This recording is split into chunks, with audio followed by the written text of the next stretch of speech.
Queridos irmãos do Brasil e demais pessoas, irmãos queridos que sintonizarão conosco, nós damos início a mais um Evangelho pelos caminhos de Paulo, de Maria e dos apóstolos. Hoje iniciamos o nosso dia pela cidade de Tarso, a cidade onde Paulo chegou ao planeta para atender o programa de Jesus e trabalhar com afinco, denodo e muita garra a serviço da mensagem de Jesus, realizando um material inigualável de produção espiritual, teológica, cristã, através deste projeto tão primoroso e tão perfeito de Jesus.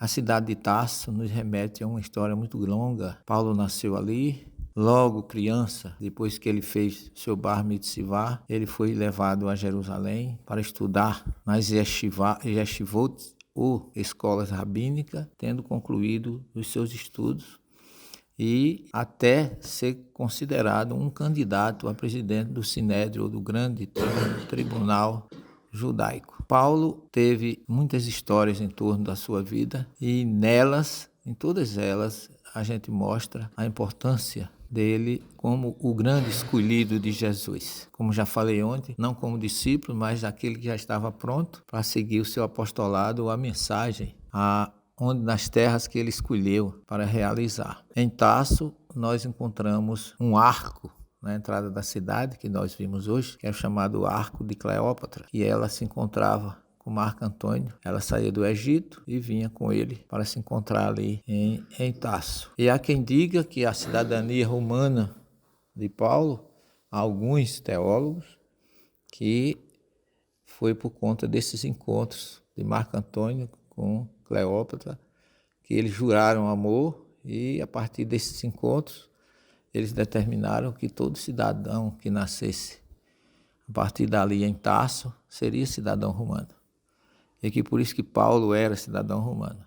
Mas isso pelas histórias, pelo que a gente tem pesquisado e aprofundado, não procede muito.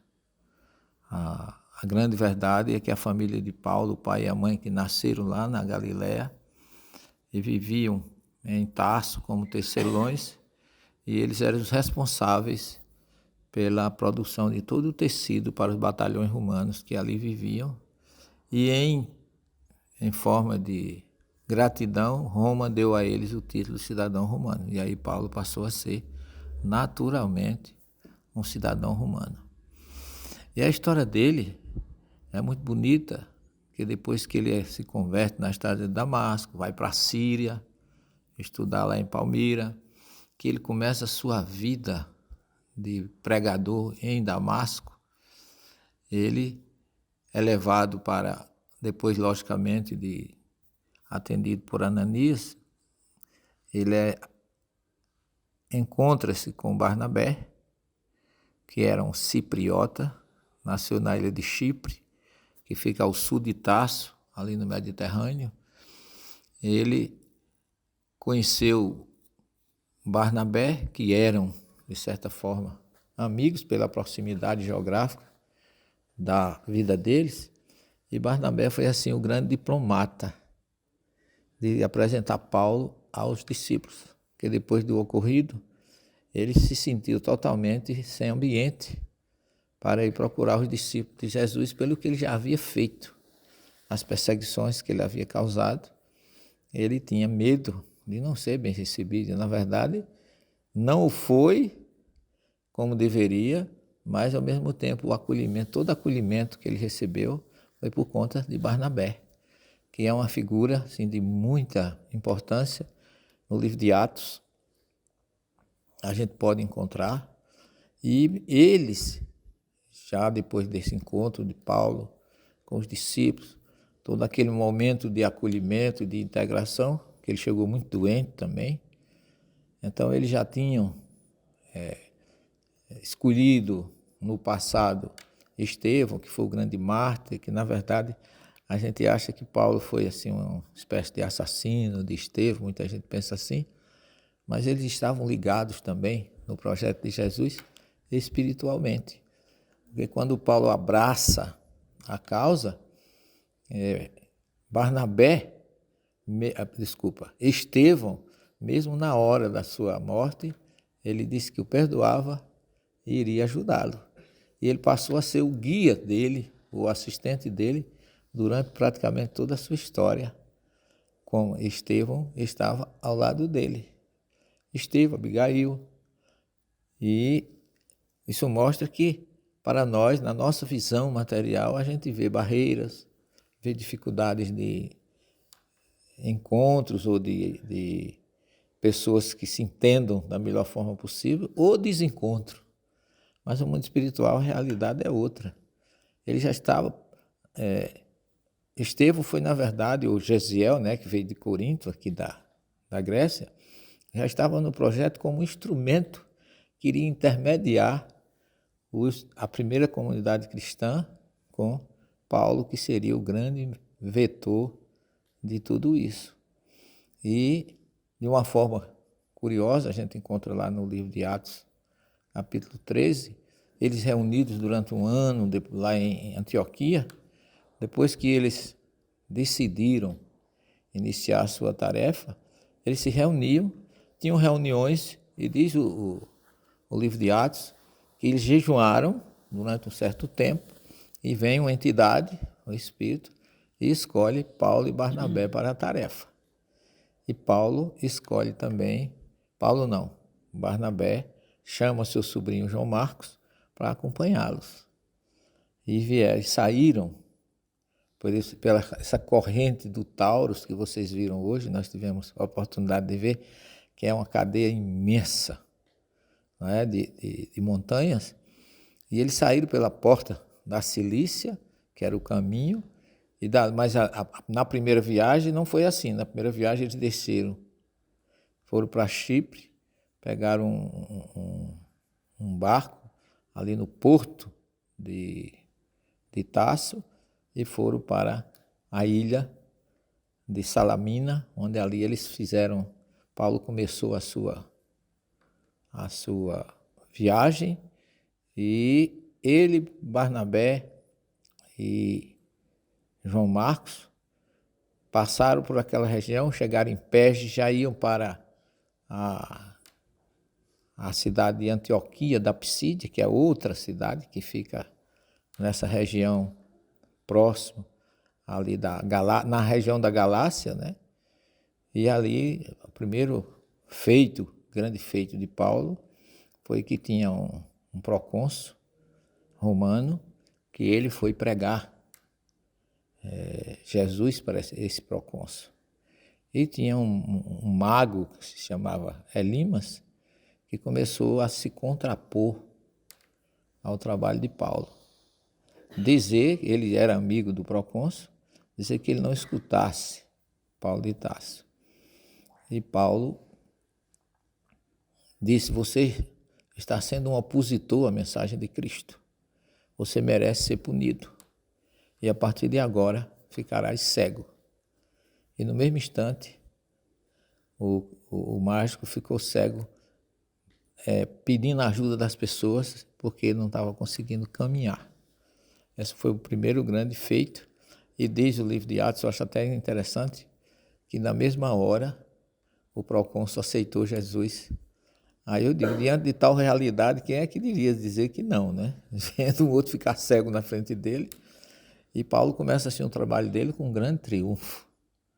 Aí ele vem, a partir daí, quando ele chega em Perge, e aí ele olha para aquela cadeia de montanhas do Taurus, e diz assim: que belas montanhas para a gente ultrapassar a serviço do Cristo.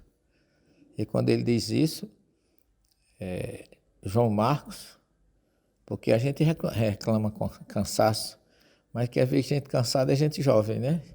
Ele era o mais moço, a minha filha tem 24 anos, e eu digo: minha filha, daqui a 30 anos eu vou começar a ficar cansado igual a você. Porque o jovem realmente, em determinadas ocasiões, é o primeiro indisposto. E quando ele retorna, ele disse que não ia continuar com Paulo, ele não tinha coragem. Aí a gente diz assim: é um fracassado, né? Todo mundo diz assim: é um fracassado. Só que ele já estava no projeto de Jesus para elaborar um trabalho de sequência de tudo isso. Porque, abrindo um parênteses aqui, aqueles que viveram com Jesus jamais tinham interesse de escrever nada sobre ele. É interessante isso, porque no judaísmo, você vê, a própria Torá levou praticamente 1000 anos para ser escrita.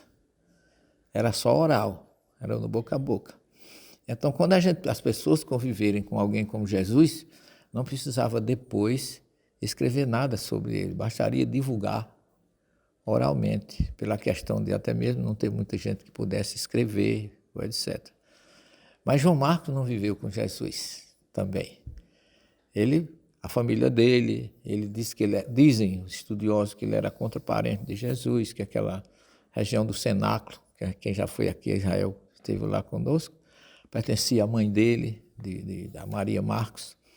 Então, quando João Marcos retorna, que chega em Jerusalém, ele encontra Pedro falando sobre Jesus, contando a sua convivência com Jesus, os seus fracassos, de ter negado ele 3 vezes. E aí João Marcos tem a ideia de elaborar um evangelho ou uma história sobre Jesus. E aí que nasce o primeiro evangelho, que é o evangelho de Marcos. Então ele não voltou por acaso, né? Ele voltou exatamente para receber essa intuição, porque como ele não conviveu com Jesus, ele achou que a melhor forma dele reparar o que tinha acontecido era escrever uma história sobre Jesus, porque ele estava convivendo com aqueles que conviveram com Jesus. E hoje você observa muitos teólogos, ou muitos vibradores da teologia cristã, dizem assim, nossa, é uma pena que só tem Mateus, Marcos, Lucas e João, que são evangelistas. Imagina o evangelho escrito por Pedro, que viveu mesmo com o mestre. Mas Pedro era meio analfabeto, né? Mas seria uma glória a gente ter um evangelho escrito por Pedro. E eu digo para vocês, a gente tem. Porque o evangelho de Marcos é um evangelho que tem todas as histórias, todas as raízes, Pedro. Marcos tornou-se discípulo de Pedro e a partir daí ele escreve o primeiro evangelho. Então nós temos, indiretamente, um evangelho de Pedro. Então a gente, em todo esse projeto que nós estamos vivendo, a gente pode observar que não existe vácuos, não existe vazio. Há uma sequência lógica e racional em tudo que aconteceu na vida de Jesus. Porque Paulo, depois que João Marcos retorna, ele ficou aborrecido, discutiu até com Barnabé, houve um certo desentendimento entre eles, mas, de uma certa forma, aquilo ali foi a primeira providência de Jesus para que a sua história ficasse registrada, tanto que o Evangelho de Marcos não tem anunciação, não tem nascimento, o Evangelho dele já começa na vida pública, com João Batista, a voz que clama no deserto. Então mostra que ele veio direto naquilo que era mais, eu diria assim, não que os outros não sejam importantes, mas dentro daquela linha dos acontecimentos. Ele já começa com a vida pública de Jesus. É por isso que é o evangelho mais curto, mas é também o mais profundo, nesse sentido, né? de ser o mais ligado à própria história da vida, sem falar de anunciação, nem de infância, nem de bar mitzvah, essas coisas que Jesus, como judeu, passou. Então, dali, ele vai para Antioquia da Psídia e depois vem para aqui, para Icônio. Então, nós estamos fazendo a viagem de Antioquia, Tarso, chegamos agora em Icônio. E amanhã a gente vai exatamente continuar de como foi a história de Paulo aqui. E eu quero falar para vocês também de um episódio que aconteceu aqui na cidade de Icônio, que o livro de Atos não fala, que é o encontro de Paulo com Tecla, que foi assim, uma mulher que ficou apaixonada por Paulo, misturou as coisas e ele passou muitos problemas nesse sentido, foi preso e tudo mais. E o livro de Atos não tem isso. Mas o nosso livro, e amanhã a gente vai narrar isso para vocês. Que Jesus possa estar conosco. Uma boa noite e até amanhã com um evangelho agora em Icônio. Muita paz para todos.